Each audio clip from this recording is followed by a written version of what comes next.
Yeah. So hello everyone.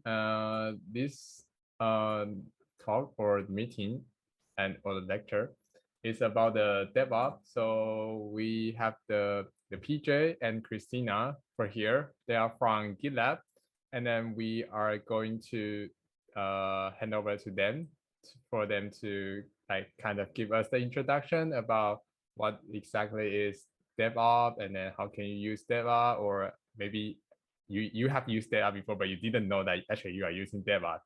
Yeah. So yeah, table is yours, PJ.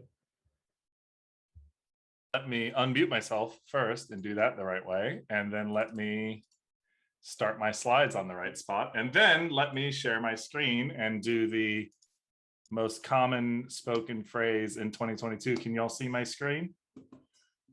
Yes. Awesome. Nailed it. We are off to a fantastic start already then. So like Spencer said, my name is PJ. We're here to talk about an introduction to DevOps. And like he said, it's something you might already be a little familiar with, something you might not know anything about. But either way, hopefully today you learned something new and you can discover a little more about DevOps. So first off, an introduction to myself, like I was introduced earlier. I am an education evangelist at GitLab. I go by he, him. So those are my pronouns. I live in Florida. I'm in Orlando right now. I love Disney because I live in Orlando. That's kind of our thing here. And really into poetry and music, especially 80s music and 80s and 90s culture. And I'm a former educator. That's how I came to this position. I taught high school English for 10 years. And I also taught ESOL to Korean kids. I lived in Korea for 1.5 years and did some ESOL education over there. If you want to find me, I'm on Twitter at Mets and Around. I'm on GitLab at PJ Mets. Feel free to tag me if you're ever working in GitLab and you're looking at something and don't know what to do next. And I'm also on Twitch at Mets and Around as well, where I stream maybe about once or twice a week. Right now I'm learning Python. I actually have my book here, Learning Python, as well as doing it online because Python is not a language I had experience with. I was mostly C# and Node before I came to GitLab. So one of the things that we were talking about in this Zoom before everyone came through was this idea of software is eating the world. This is from Mark Andreessen, who's a famous venture capitalist and an investor in tech and a former software engineer.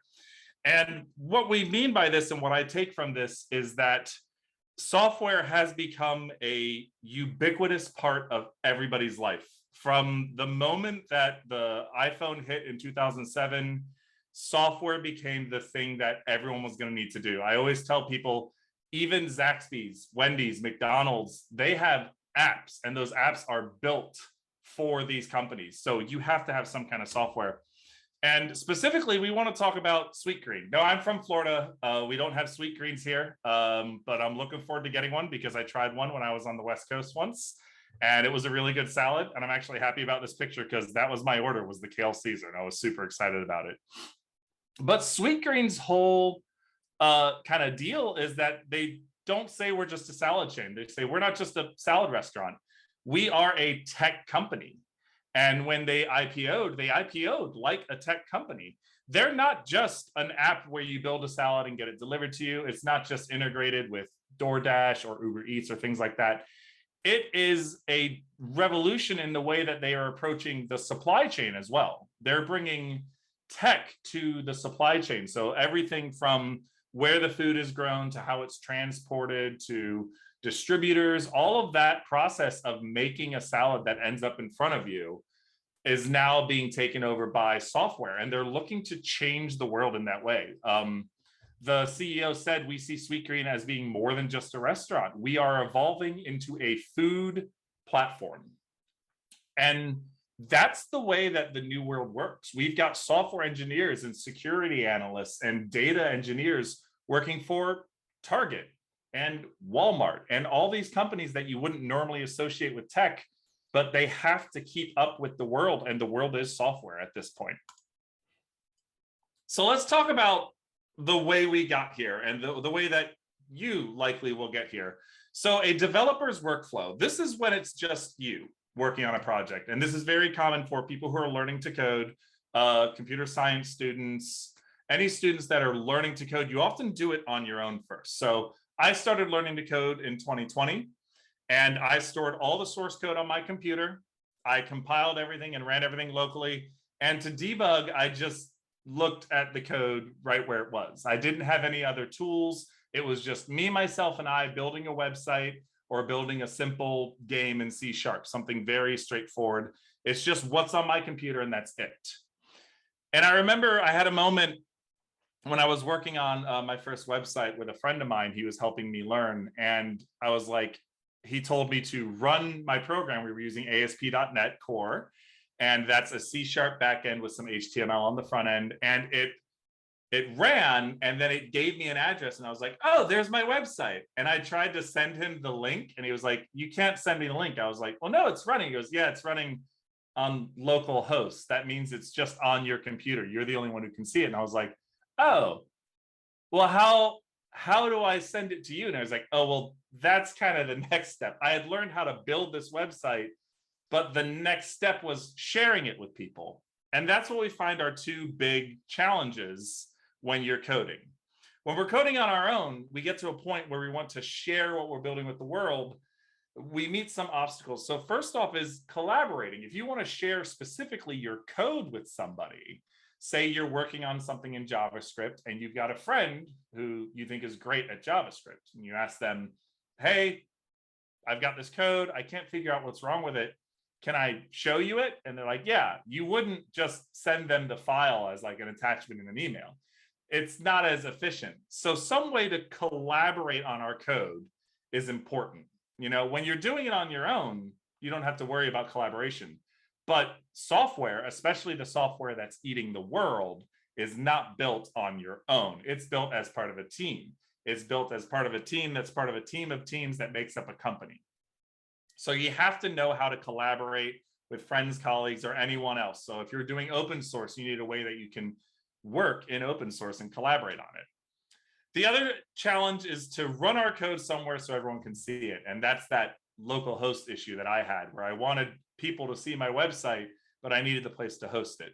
So these are the two challenges that I want you to keep in mind as we're talking about the solutions that we've discovered over the years for teams of developers. So this is the software development life cycle. This is how software is made in a very broad sense. So first is the idea. Someone says, hey, I've got a great idea for an app. And those of you who are about to graduate with CS degrees, get ready. All of your friends are going to come to you with great ideas for apps. Be ready. So ideas that solve a particular problem faced by a set of target users. Looking at the world and saying, this is a problem that needs fixing. You know, we've got all these taxis, but they're so expensive. I mean, what if you were driving somewhere and you could just give somebody a ride? That's how Uber started, right? What if you could just deliver food from any restaurant? That's how DoorDash gets started. What if you've got 240 characters of an idea that you really need to shout at the world? And there's Twitter. So there's some sort of problem and the app solves it. That's ideation. You move on to requirements. You say, okay, what will it take to actually make this app happen? What are the requirements of this app? What are the rules? How will it function? What will it do? And after that, it's design, where a team of designers actually say, this is how it's going to look. This is how the flow for the user is going to move. And they design the whole app visually as well as structurally. After that, it's development. This is the part that everyone thinks about when they think about coding or an engineer. Development, writing the code that makes the app work. After that, you have to test it and make sure that it actually works the way you think. Test for weird edge cases is always a good idea, making sure that someone doesn't like hold down the screen and hit the power button at the same time and somehow that logs them into the root and then they have access to data. These things that happen inside of apps that you have to test for. Oh, well, they went from the home page directly to here and that crashes the app. You don't want your app crashing, so you test for it. Finally, you deploy this working app to the world in a place where everyone can access it, whether that's to a cloud provider like AWS or Google Cloud or Azure or Heroku. If you're deploying somewhere, that's making it available to other people. And then the last thing is maintenance. This is all steps that has to occur to make an app happen. Now, when software started being built in the, oh my gosh, like 60s, 70s, it kind of followed the same style of production that most of the world did, which was kind of an assembly line. It was you make your part and then you pass it to the next team, and they make their part and they pass it to the next team. It's very much like the way Model T cars were made in the early 20th century. In the 1900s, there was one person who put the wheel on, and the next person put the screws on to keep the wheel on, the next person, and so on and so on. That's how software was built originally. And if you're old enough to remember, like me, software used to literally be shipped out to people on CDs or on floppy disks. It wasn't something you could just download or literally have access to on a computer in your pocket. So this is how it used to work. There was the concept, the initiation of that concept, and the sort of coming together and deciding who the users were going to be, who was it for, an analysis of how it was going to work, actually designing it, construction of it, testing of it, deployment, and then you just send it out and you're like, all right, the software is out there now, let's see what happens. This is the waterfall method, and this is how software is built for a while until Agile came along. Agile said, software is not a car. It's not a can of beans. It's not, there's so much that the production, oh, I totally forgot the word for it, the assembly line. An assembly line does a lot of things in our world. All our electronics are made by it, you know, beds, cars, planes, everything's on the assembly line. People started looking at software going, this is different. It's not as good on an assembly line, because if you get down here and there's a problem and you send it back, design is already working on something else. So there's not a lot of communication between these groups. So Agile said, well, what if we sort of connect these groups? And so taking the first few groups and saying, not that they're a single team, but opening up communication between those teams. And then design and construction, opening up communication so they're forced to work together more. And Agile becomes the way that software is made. This goes on for a while, and then I want to say it's around 2007, 2006. I actually read an article, an academic article from 2007 that said, we need an assembly line for software. And when I read it, I was like, that's describing DevOps. So within Agile, what we end up seeing happen is we end up with this wall between two major sides.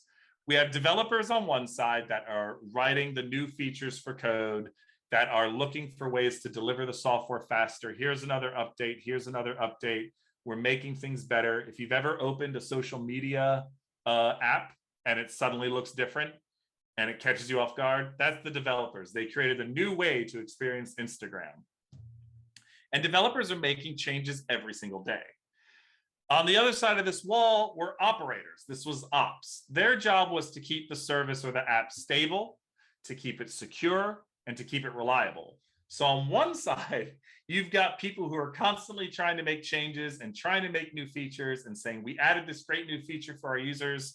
And on the other side, you have operators who are going, what if that's not secure? Have we really tested this? What if someone can access? And it becomes sort of not a war, but operators and developers can be kind of at odds from time to time.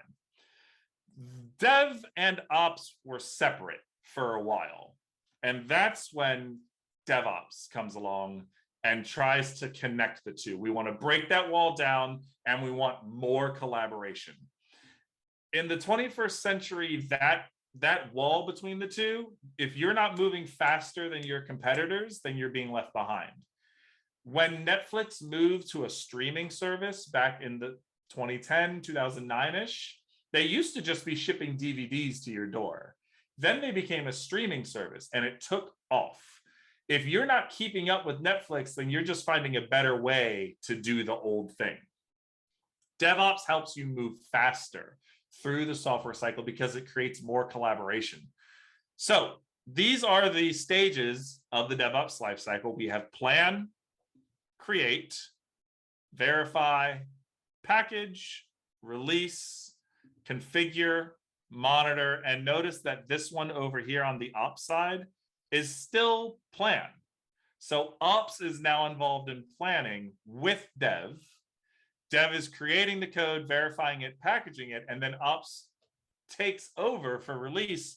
But we got rid of that wall in the middle. It's constant collaboration between the two, and that makes for faster releases. One of the central ways that DevOps works, and one of the central pieces of technology that makes it even possible, is Git. And Git is the main technology GitLab uses. It's source control, and it's also what GitHub uses. Source control is a way to keep track of what's happening to the code, because code bases can be huge. My Twitter bots are 100 lines. That's it. It's 100 lines of JavaScript, and it makes a bot tweet at Mountain Dew every single day, yelling at them to sponsor me. Complicated programs, complicated apps, Zoom, like Google Slides, all the things I'm using right now require tons of code, and it needs a place to live. So the example we want to give you about how Git helps and how Git allows you to work collaboratively isn't something that you're probably familiar with, which is Google Docs. So the old way of working with software can be compared to Microsoft Word. And basically one person could edit the document at the time. They would type up whatever they needed in the document, they would save it, and then they would send that file off to somebody else. Then that person gets it and they add something to it, and then they send it off or they send it back. It's a lot of back and forth when you've got a file saved on a hard drive. You end up with multiple copies. As an educator, I can't tell you how many times I had the same PDF with slight small changes. So I ended up with PJ, test 2 version 5, final copy in all caps. So I know that that's the one to use. Or renaming old copies, don't use me, but I needed to keep it just in case I needed to go back to an old version later on. So you end up with multiple copies.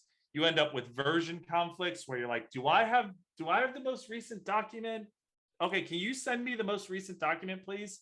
That takes up time, that takes up energy. You're waiting for feedback. You send something to someone and you have to wait for them to see the email, open it, get in there, make their changes, save it, send it back. It just takes time. And most of all, it's sequential. It all happens in order. Google Docs, you've got 8 people, 20 people. I've seen 100 people inside a Google Doc at the same time, all collaborating at the same time. There is one copy that everybody works with, and the changes are just reflected there in the document. There's no conflicts because you're never taking it away, saving it, and bringing it back, and it's conflicting with what someone else did. There's real-time feedback. I could be typing an article and my manager could be right there giving me comments and helping me understand what needs to be fixed and changed. Or she could just be making the changes right behind me for things that I might have missed. And then finally, it's concurrent. It's all right there. Same time, same people.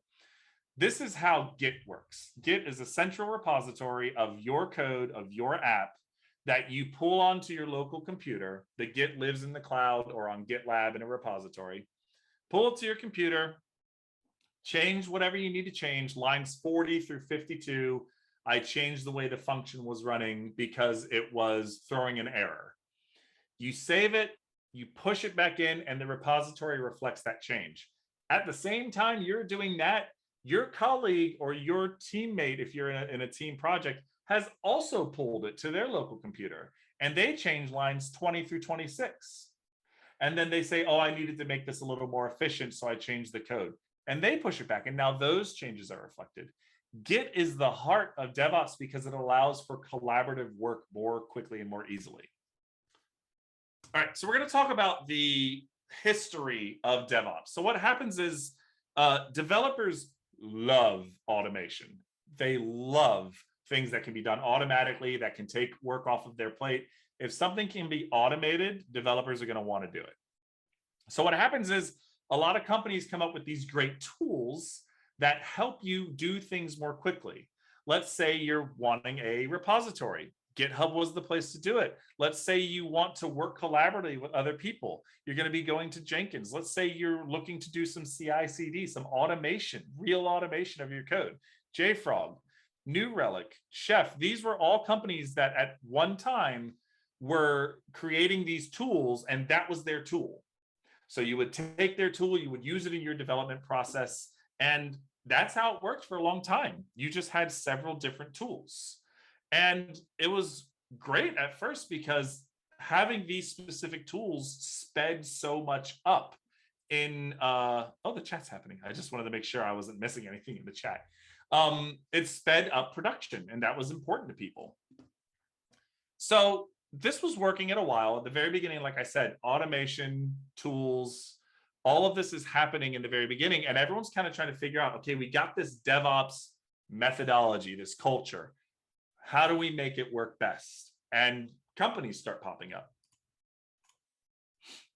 So that's bring your own DevOps. It was, you're going to have all these different tools, and it can increase productivity, and that's great, but it ends up with an uncoordinated purchasing. And if you're a company, you don't want to buy, 14 different licenses for an app so that your team can be more productive. Because yeah, they're more productive now, but now you've got 14 licenses, and now you need to manage those 14 licenses. And now you need to teach people how to use these 14 apps. So it can be a little redundant. Maybe you've got a tool that does two things, but you don't like the way it does that second thing. And so you've got another tool that does that a little better, but some people on the team prefer the first tool. So it ends up with a lot of, each team is selecting their own tools, and that can lead to conflicts between teams. Well, we were using JFrog. Oh, well, we were using Travis CI. Well, that's a conflict, and that really shouldn't be happening. And that no alignment among teams can bring down productivity. So there was an increase, but it's not as high as it could be. After BYO, bring your own DevOps, we have best in class. Over time, people started to understand, okay, this tool really seems to be the one that a lot of people are using. So we start to see coordination between teams. All right, look, we're all going to use GitLab for its CI. We're all going to use JFrog. We're all going to use Atlassian. We're all going to use this. And everyone agrees, okay, this one does a really good job. We're going to use that one. It reduces the license cost. It reduces the training overhead because now all the teams are working on the same tools. But what's hard is now you've got not really a connection between these two tools. Maybe Atlassian doesn't play as nice with JFrog as you like. Maybe GitLab doesn't play as nice with this one as you'd like. Maybe there's not really a connection, and you kind of have to manually make these connections, and that's really hard. So that's adding time. You can lead to data loss from one app to another to another. It's just not as ideal, but it's still better than it was before. Best in class, after best in class, we end up moving on to DIY. This is where you see a lot of like DevOps engineers, where they are making integrations between these apps. And a lot of apps start to know, okay, we know that this other app is really being used a lot by DevOps teams and by companies that are doing DevOps. We should work on making an integration with them to make it easier for our customers to use it. So now you've got things like, for instance, Heroku. Heroku can automatically deploy from your GitHub account. You've got Atlassian automatically connecting to JFrog. You've got these different tools starting to recognize each other, and they start building the connection for you. Or a DevOps engineer makes that connection and forces it with some code and some scripts. It's still not perfect because you've still got separate tools that you're having to draw these bridges between them. And that can be a fragile and tenuous connection if you built it yourself. DevOps engineers are really smart people. They work really hard on making these connections work, and they're really good at building awesome infrastructure to host all these tools at the same time. But what happens when your DevOps engineer leaves for another job and you're left with something you're like, oh, well, they always knew what to do here. So now what happens? So these connections are great, and they take a lot of like grit and determination and hard work, but it can be tenuous and it can be fragile, and security and testing usually comes pretty late in this process too. So it was, again, good, but it's not the best that it can be. So at GitLab, we believe that we're in the DevOps platform, a single platform that has all the tools that you need in order to efficiently change your company into a DevOps company. Your software development is going to be DevOps. And all the tools you need, all the stages of the DevOps lifecycle are in a single place. One app, one website or one self-hosted place where your team goes to do everything, to plan it, to code it, to test it, to defend it against outside intrusion, security, everything's in one place. And this is what we call the DevOps platform. This is the new thing. It's faster. You've got one place to go. There's fewer errors. You don't have to worry about integrating with a whole nother tool because the tool's right there in the same window, in the same tab. Whatever you need is right there. So this is a sort of example of how working with a team will look when you're talking about DevOps and when you're using source control with Git. So Git works on an idea of branches. The main branch is the branch of code that ends up getting deployed. So if you're looking at, say, a code base on GitLab, when you find the branch called main, that's the code that's usually live somewhere. When you want to make a change to the code, if you change it in main, it changes live, it changes in production. And that's how you end up with, production going down. And that's how you end up with broken databases and problems like that. So in order to avoid that, you don't change the main branch until you're sure it's ready. So what you do is you create an issue right here on the main branch. And in the issue, you discuss what it is that you want to change. Hey, we've noticed that the loading time on this particular part of the app seems to be taking a lot longer ever since we made the last update. We'd like to explore what we can do to speed that time back up to what it used to be. It was a little faster before. We've added new features, so we need to figure out how we can maintain speed while still having these great new features that we want. And you create this issue, you tag people in there, you have them come in and you talk about it and you collaborate. You've got designers, you've got developers, you've got ops people, all in the same discussion, talking to each other about what to do and how to do it. From the issue, you create what we call a merge request. If you're familiar with GitHub, they're called pull requests over there. We call it a merge request. And you say, you make this merge request. You're like, hey, what we're going to do is we're going to add this functionality. And inside that merge request, you've now created a whole new branch. That branch is named whatever you want. Like I said, this one is main. In some older systems, it's called master. Now it's called main. You create this merge request, you got a totally different branch. And that's where you start changing the code. You work in this other branch and you make changes to the code. You're like, you know what we noticed? There's a function running here that doesn't even get used anymore. It's eating up some cycles in our CPU and we should get rid of it. So you delete it. You add in a new function. You notice that there's a redundancy, right? Fix that redundancy, make some changes, shorten up your code, tighten it up, make it better. And those are where you're committing changes to this new branch. After that, you've got a CI pipeline. CI stands for continuous integration. And that's where you run some tests, some automatic tests that when you commit code, the CI goes, hey, notice some new code coming in. I'm going to run these tests for you. I'm going to check for secrets. I'm going to check for problems. I'm going to run this code and make sure it runs the way you think it should be run. After that, everyone reviews the app. You can literally, if it's JavaScript or if it's a web-based app, you can actually click a button in GitLab and you can see the app as it will look changed. I use this all the time when we're updating our handbook or when we're making changes to our landing page for GitLab for Education. I want to see how it's going to look to the future user without having to push it to production. After that, more discussion, more collaboration, more time spent making sure that this is the way that you want it to look. Is this the best change that we can make? Is this the right way to move it? Is this a good iteration, a good small change that makes it better? You got it. Let's approve the changes. You merge this branch back into main, and main now has all the changes that were made up here. Main now has that here. The CD pipeline runs, which stands for continuous deployment or continuous development. And that now runs, automatically deploys it, and your app is live and it never had any downtime. It just instantaneously changes right here because of CD. And now you use the rest of the GitLab tools to monitor your app. How's everything looking? Are we having any problems? Are we noticing any secret detection that has kind of led to some problems? This part right here, monitoring your app, And this part right here, writing code, this used to be two completely different teams that never talked to each other, except to yell at each other because one was mad at the other. This team here that's monitoring is in constant communication with the rest of the company and the rest of the teams.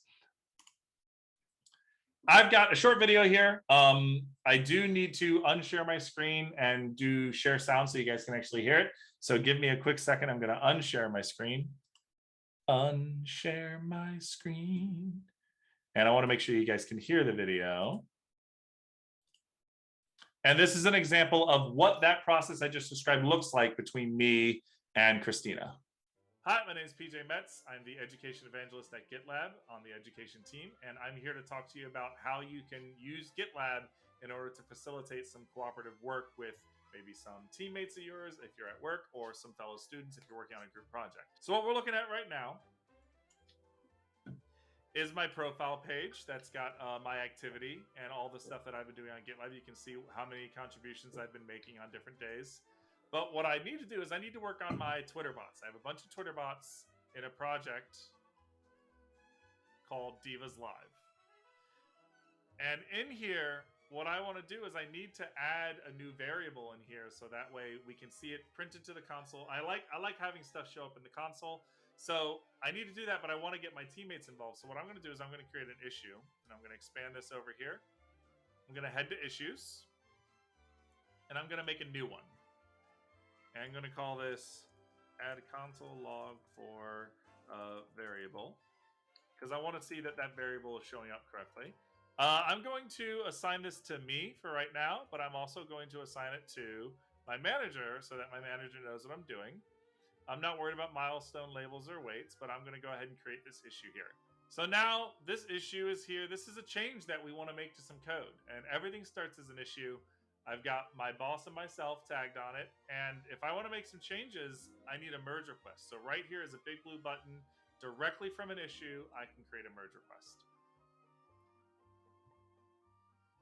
So you can see it creates a merge request for us. I can open this up in the web ID, and I'm going to start making some changes now here in this merge request.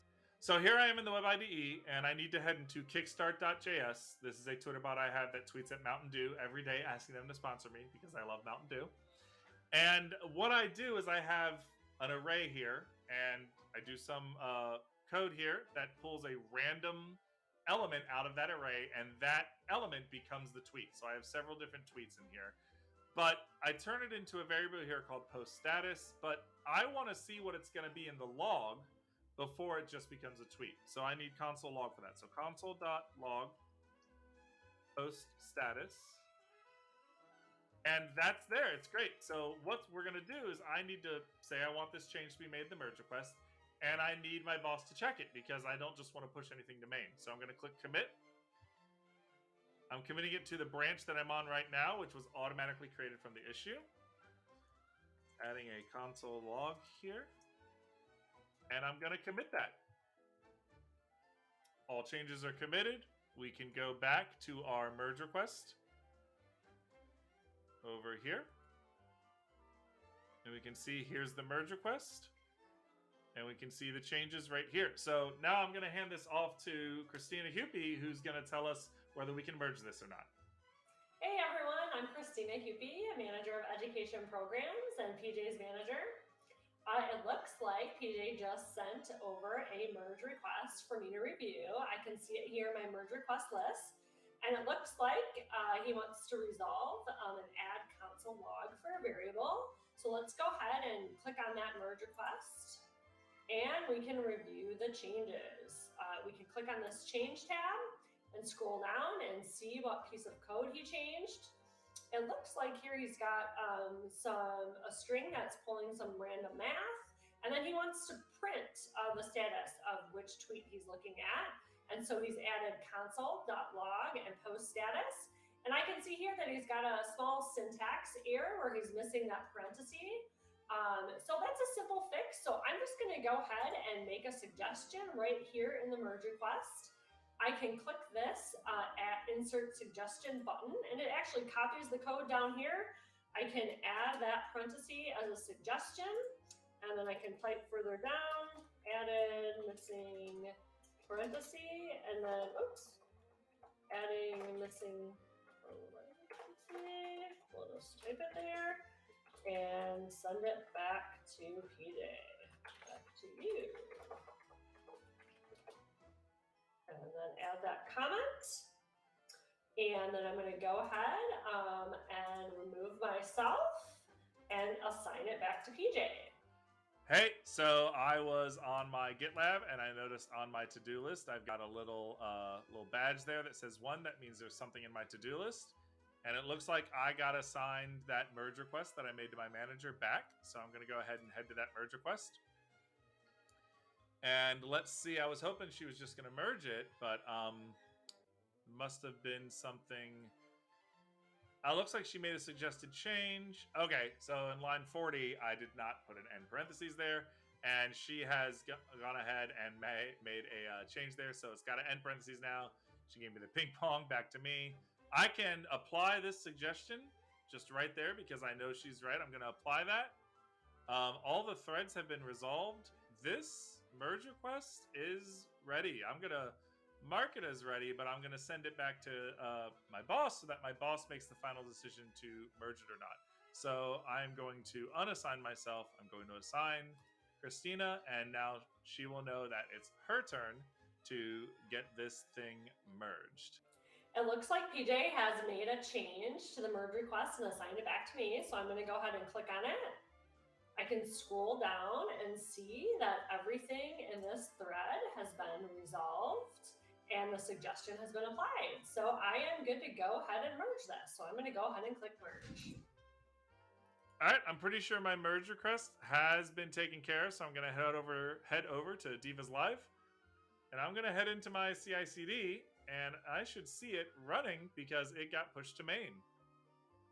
There it is, triggered by Christina Hoopy. So I can click into here, and I can actually take a look inside of the pipeline and actually see what's going on in here and watch it get completed. So you can see it's running with a GitLab runner on a shared runner. It's using Docker with Ruby latest. These are all instructions that I have in my CI/CD. I've got build succeeded. And it's going to say it's live, job succeeded. We are good to go. My bot's change is live now on the internet. And that's a quick intro on how you can use GitLab to collaborate with people. I'm going to bring Christina back in for a second. And that's the whole show. We hope you guys enjoyed seeing how we collaborated using GitLab and that quick tour of our user interface and how it can help you. Thank you. Hi, my name is PJ Met.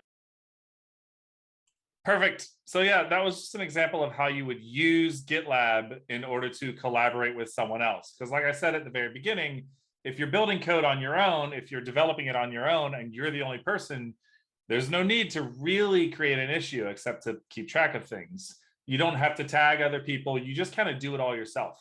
But when we're talking about building software, we're talking teams of 15, and those teams are part of like 30 teams, and those 30 teams are part of a company of 1,700 people. So the idea of collaboration and making collaboration as smooth and easy as possible is part of why you would go through something like we just did.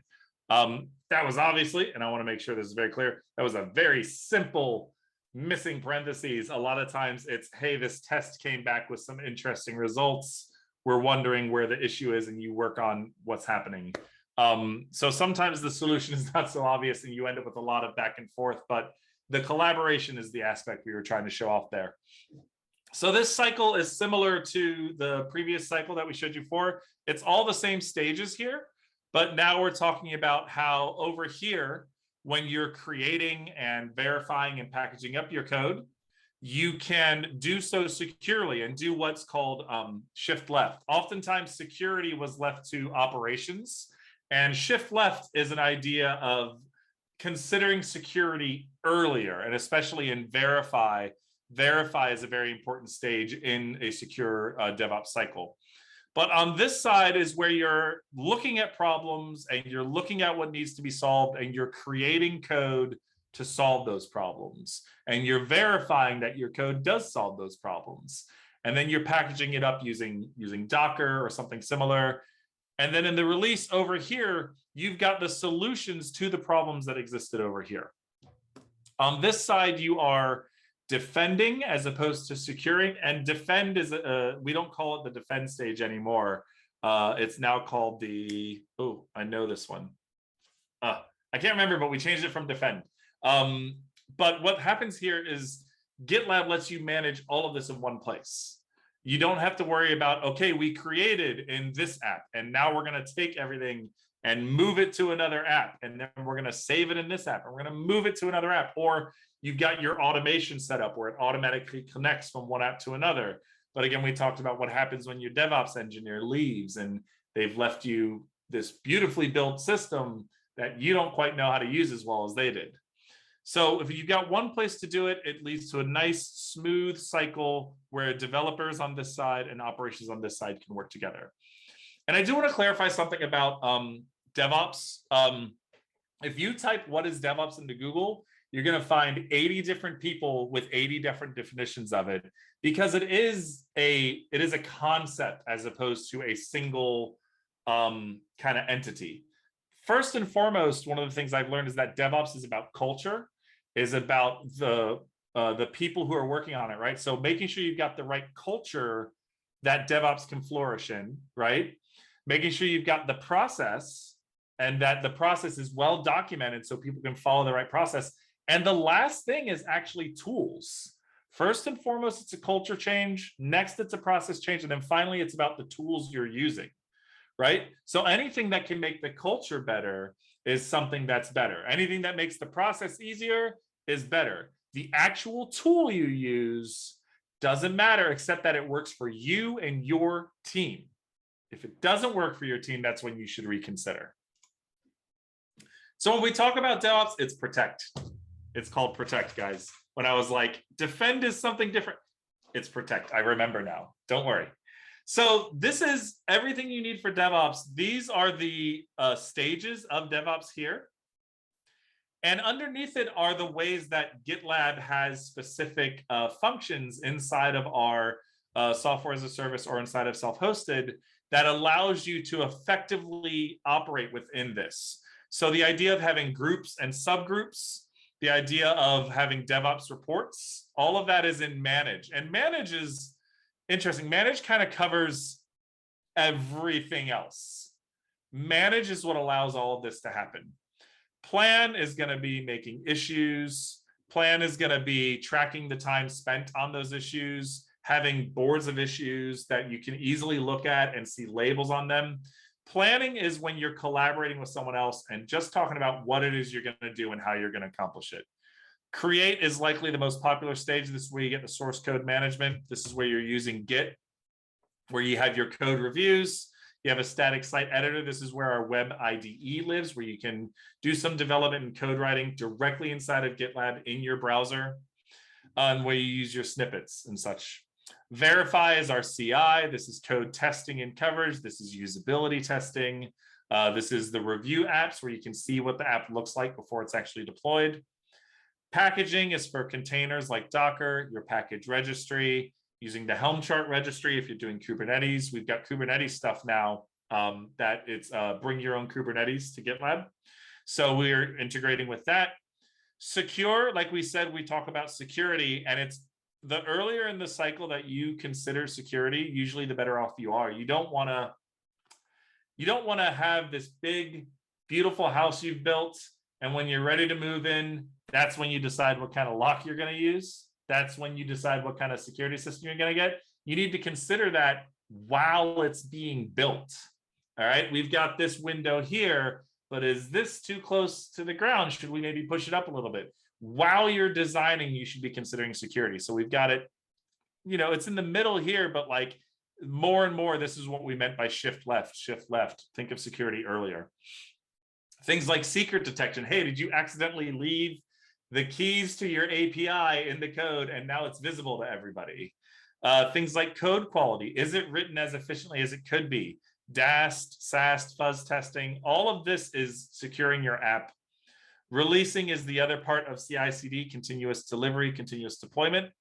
Things like feature flags, turning on and off features to see how it works with your app.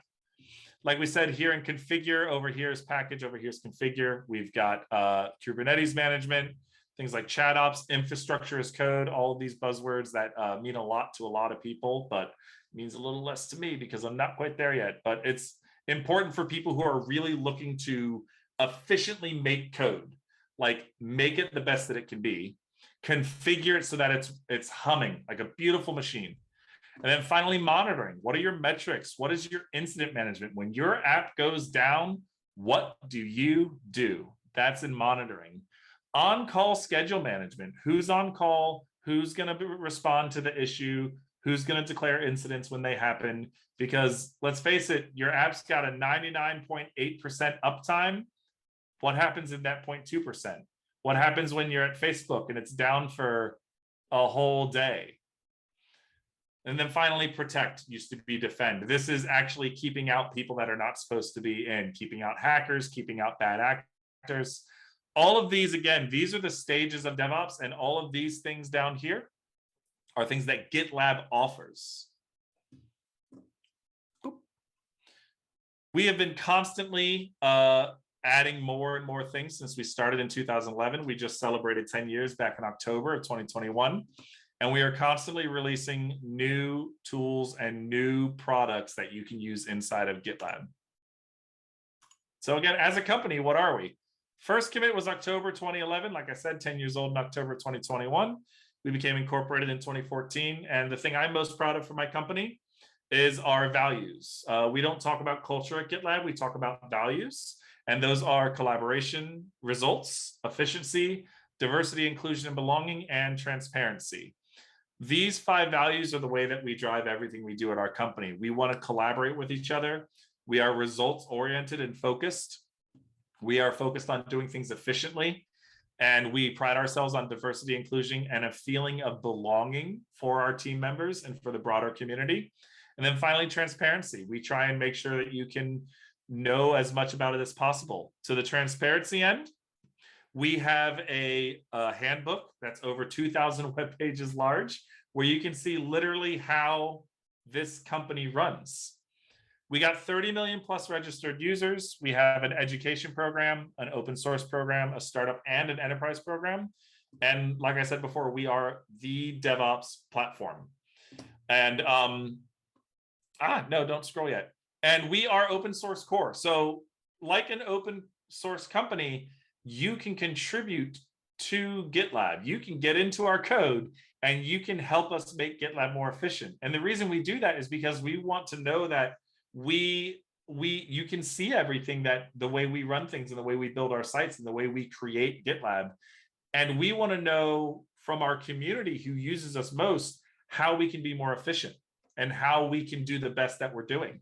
And so being open core allows people to contribute to GitLab. And we have over 2,500 community contributors over the life of the company. And we have a hackathon every quarter where we encourage people to show up and make merge requests to GitLab, the product, so you can be involved with the product. To that end, our community, we have people called heroes, people who don't work for GitLab, but contribute a lot of time and effort to GitLab. And those people, when they do a lot of amazing things, they end up being recognized as heroes, and they get a bunch of great swag, and we make sure we talk a lot about them and what they're doing and where they're at. It's fantastic.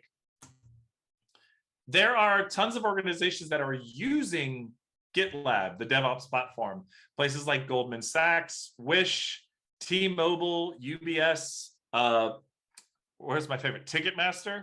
These major companies, Fanatics, they are building their apps, their web apps, their phone apps, their infrastructure. They are using GitLab to build it. And we've got great relationships with these companies, and this list is always growing, of course. Like I said earlier, these values are very important to us. Working asynchronously, GitLab is a fully remote company, top to bottom. My manager is in one state and I am 2,000 miles away. Our former director was in Europe. I have a couple team members in Europe as well. I have coffee chats with people who live in New Zealand, where that little overlap of work time for us, we hang out and we have some coffee and we just talk about things. We collaborate asynchronously on a fully remote workforce, and we use GitLab to build GitLab. We are issue first, handbook first. We are always using GitLab the way we think it should be used. Like we said, results oriented. It's about the outcomes, not how many hours you put in.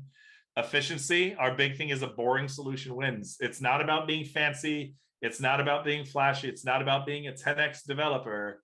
What's the boring solution that fixes it, that makes it work better immediately? That's what we focus on. Diversity, like we said, remote only. We trend towards global diversity. We have team members in countries all over the world. Like I said, one of my teammates is in Germany. Another teammate of mine is in California. Another one, I hang out with people who live in Latin America, South America, the Caribbean, the Netherlands. I'm constantly talking to these people from around the world. But we hire people who add to our culture, not who fit our culture. We believe in iterations, the minimum viable change. That's the I in credit. I missed that earlier. Minimum viable change. What's the smallest thing we can change that makes it better? And if you constantly make little changes that make it better, leads to a big, big, big change in the end. Rather than focusing on, I got to make this big change right now. What's the smallest change you can make that makes it better? When you focus on that, you can iterate more quickly and constantly get better and better. And then finally, like we said, transparency, public by default. We don't make it private unless usually it's if we're legally required to make it private. Our strategy, our roadmap, our goals, the handbook. I highly suggest looking through our handbook. It's fantastic. Like we said, that's the UI that you saw in the video earlier. This is in dark mode, so you've got dark mode if you want it. And then we've got a couple things that we have available in the slide share, the link that has been shared in the chat. You can click on all of these. You can check out our hackathon. You can contribute to GitLab, even if it's the docs. Go into the docs and you notice a spelling error, make a merge. I'm not joking. Make a merge request. We want to see you join us and be a part of GitLab and be a part of this open source journey. We've got meetups from time to time. We have something called student spotlights. If you've built something on GitLab and you want to show it off, apply to the student spotlights. I'll check it out. Send me a video showing me what you did. I might host you on Twitch and we can talk about what you built on GitLab. We've got a forum where you can chat with other people who are using it. A forum is a great place to get started and see what other people tend to be talking about too. And you can find interesting issues to work on in the forum as well. And just sharing your ideas, like open an issue, say a feature that you would love to see in GitLab, get involved. This is us. I'm PJ Metz, Education Evangelist. That's me with the biggest smile that I inherited from my dad. That's what he does in every picture. This is Dr. Christina Hupy. She's the manager of education programs. We are the education team. It's the two of us. We're very, very excited that we were able to be here. Thank you, Spencer. Thank you, Kim, for coming through. If you're interested in being a part of the GitLab for Education program, tell CityU that they can apply for the top tier. Join our education program. It already has 1 million+ users, 1,000+ institutions, 80+ countries are already using GitLab for Education. It's totally free if it's used for teaching, and we want you to have it. We're not tricky. We're not like, you can have it if you do this thing for us. No, just we want you to have it. Are you using it for a classroom? Take the license. We want it for you. And finally, these are some results from our survey response. I wanted to get to, there's another slide that I really wanted to show off. I'm going to come back to this one. So in the survey, what we saw, we did a survey in 2020 about people who were using GitLab or people who just wanted to know about DevOps in education. And what we saw was there was a multidisciplinary adoption. It's not just computer science people that are using GitLab. It is architecture. It is you could use it in an English class. I absolutely can make that happen. We're seeing DevOps culture come into the classroom as well. And we're seeing easier cross-campus collaboration between different schools and between different organizations on campus. And then finally, of the stages, the things that tend to get used the most, and this right here, create, is the biggest thing that's being used. That's where you're writing code and creating code that gets used by other people. That's the one that gets used the most. And if that's all you want to use, perfect. We're going to hope that you can learn to use these other things as well, and we want to help with that. Last thing, these are some great studies that Dublin City University, Heriot-Watt University, and University of Surrey, they've used GitLab And there's some fantastic stuff that these schools have done. Harriet Watt does not grade code anymore. They just run CI pipelines on code to make sure it works. And that's how it gets graded now. So if you want to read more about that, check out the slide share and click these links. And that's it. 54 minutes. That's the longest lecture I've given in like a year and a half. Oh, that's pretty amazing.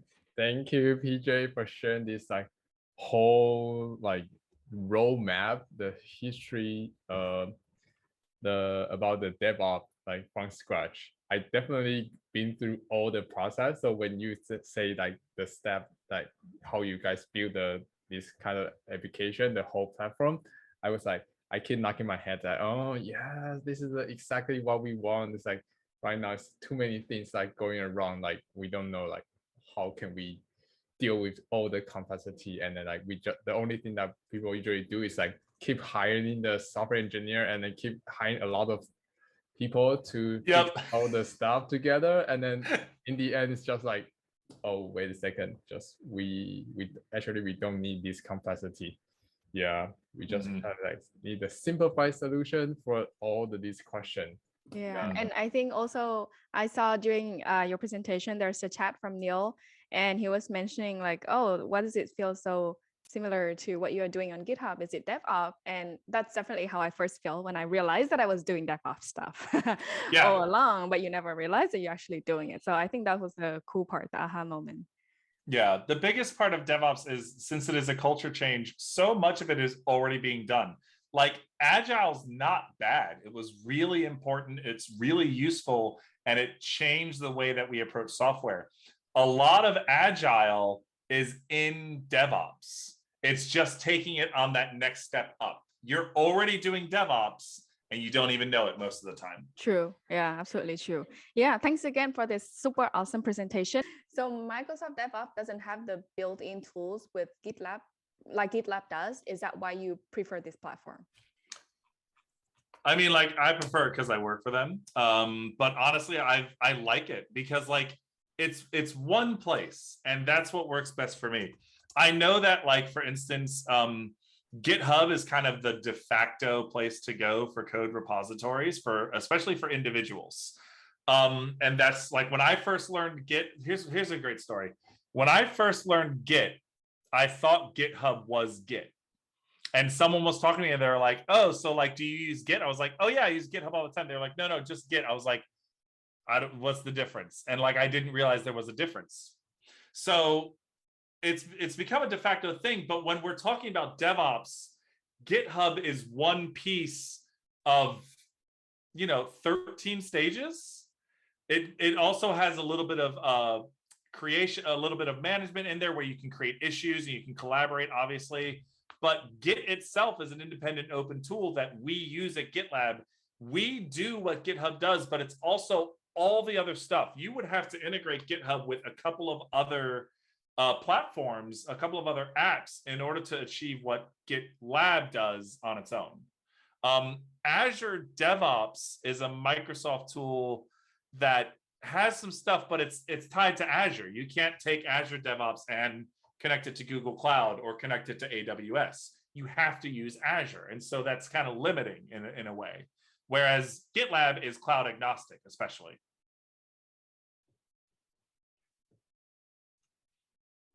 If that answers, awesome. I don't know if I just went on a tangent or not. No, like, you had a great answer, PJ, and I said that to Neil, who asked the question. I said, well, in all truth and honesty, obviously PJ and I work for GitLab, so we're gonna have our own bias.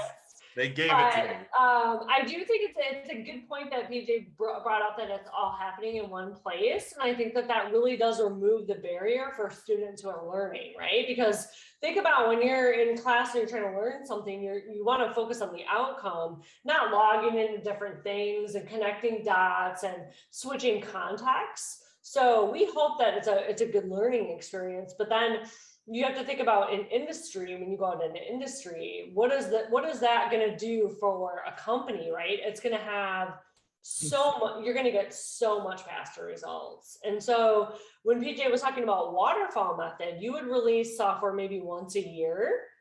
And then you move to Agile, you release once a quarter. With DevOps, that slide PJ showed, with GitLab, we've released our own. So we do what's called dog fooding. It's kind of a weird word, but we use GitLab to, I don't know. I started saying we drink our own champagne. Yeah, because we use GitLab to build GitLab. Weird, but it's fine.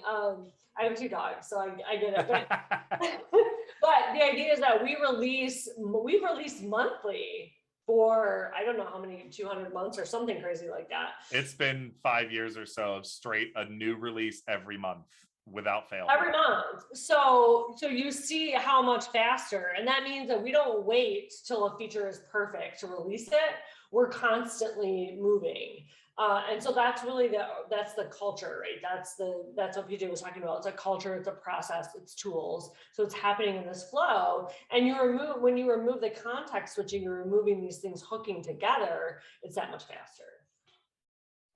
And just to echo Kim's statement in the chat, we would love anyone to come off mic and verbalize a question. So PJ and I were both educators for a long time, so you don't have to be shy around us. We've been in the classroom for both probably a combined 30 some years. So yeah, there's no dumb question, right? And so while waiting for others, if there's nobody's asking, then I have a very curious question. So I see in a DevOps process, there's a lot of different bits and pieces, right? And I guess that it's pretty easy to have human errors amongst different pieces of the process. So is this something common, and like what is the most common ones that you guys normally encounter, and can you share a little bit? Trying to think of like awesome question. That's a really good question. Yeah, I'll start and then I'll let PJ think about it for a second. But I would say that one of the amazing things about GitLab is PJ was talking about shifting security left and shifting testing to the left. And so I don't know, did our demo show the pipeline running? I think it did, but it was really fast. So the idea is that what PJ was kind of getting at there is that everything that happens after you commit a code, right? Normally you would hand it to security engineers, and you would hand it to compilers, and then you would hand it to the bundlers, right? The packaging, and then you would deploy it. And something could go wrong at each one of those stages.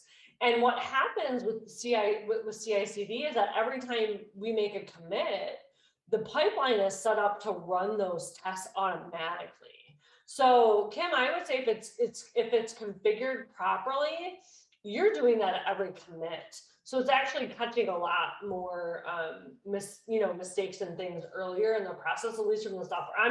I've written code, I taught Python, but so I'm not a full stack engineer by any way, shape, or means. But from my understanding and what we talk about is that those security tests, all the compiling tests. I'll give you an example. If PJ and I make an edit to our website, and we don't use a relative URL, so we go HTTP back, the CI/CD pipeline fails. It says, no, you have to use a relative. And then we have certain strong language that we don't want to use at GitLab to make sure that we're an inclusive environment. And if a word, for some reason, shows up, say you accidentally copy and paste something that you didn't mean to, and you didn't notice, the pipeline will fail. So those are just kind of examples that I have at the top of my head because that's what I do. But so I would say from that perspective, there's less mistakes. And I'll stop talking if PJ has anything that you want to add to that. Yeah, there's always going to be some human errors. The biggest one that I've encountered is working on my Twitter bots, because that's just me. I'll often in a rush commit something to main, and then the pipeline will run. And I'll go look at my logs on Heroku, and it'll be like code 1 failed. And I'm like, and then I have about 7 Twitter bots. They're all down until I figure out why it failed.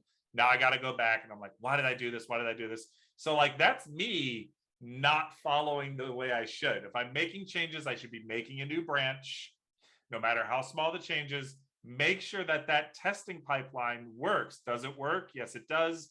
Now it's safe to merge. So a lot of the human error can come from not ascribing to the DevOps culture and process as you should.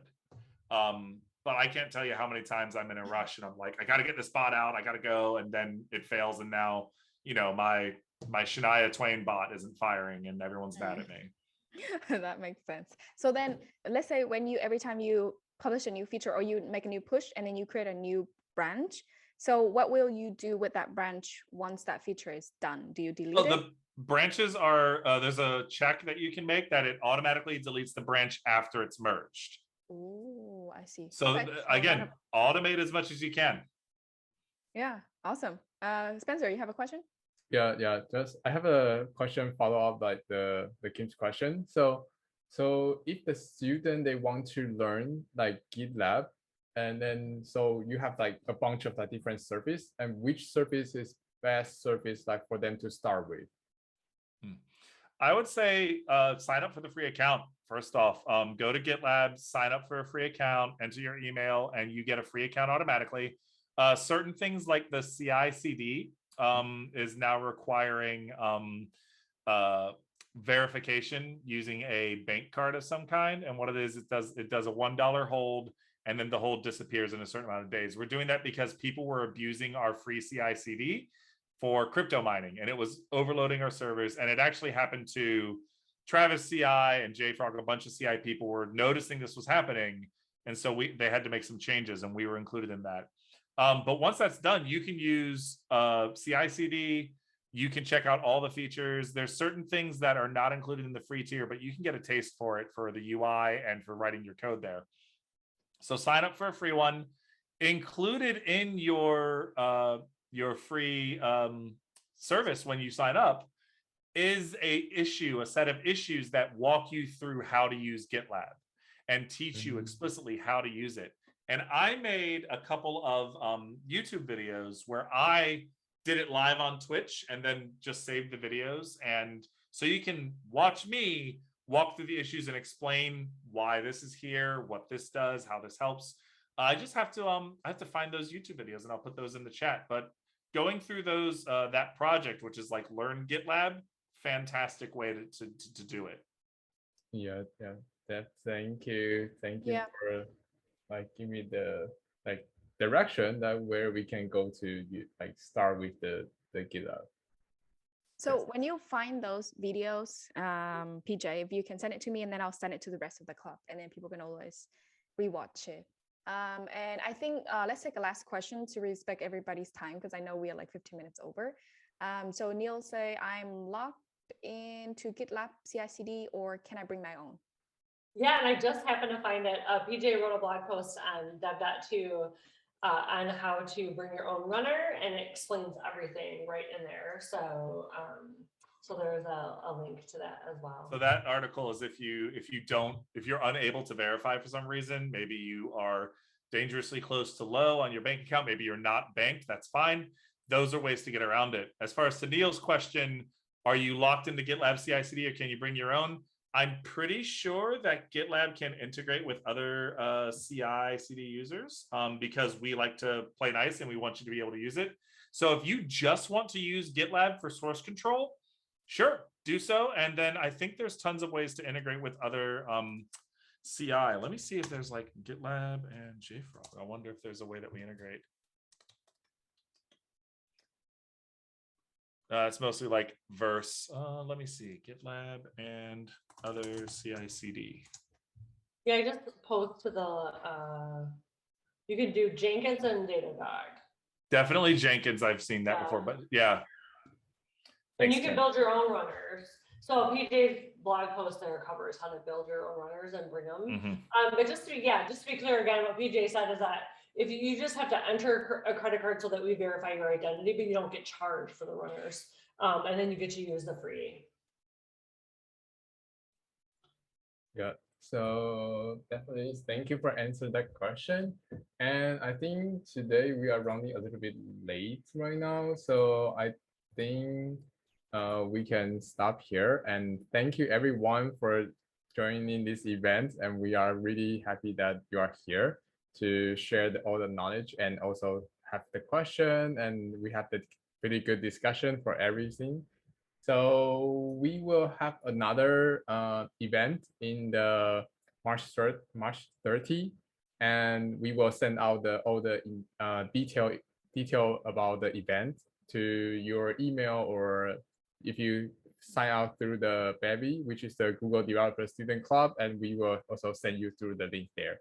So that's all for today. See you next time.